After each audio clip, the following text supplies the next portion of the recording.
8-10 round तो हम देखे हैं, 8-10 राउंड हम देखे हैं, हमें क्या पता।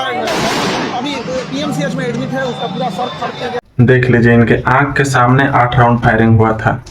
पहला चीज तो एक टीचर को झूठ नहीं बोलना चाहिए। अब बताइए, जहाँ शिक्षक ही झूठ बोल रहे हैं तो विद्यार्थी पे क्या असर पड़ेगा।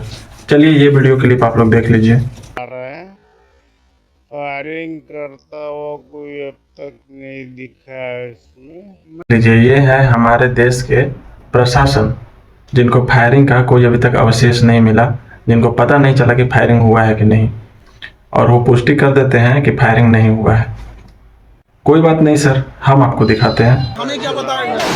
अभी पीएमसीएच में एडमिट है, उसका पूरा सर फट गया है। यहाँ पर क्या लगता है कौन क्या सर आप खुद मौजूद थे यहाँ जब फायरिंग हुई। देखिए, इसको बोलते हैं अंधेर नगरी चौपट राजा।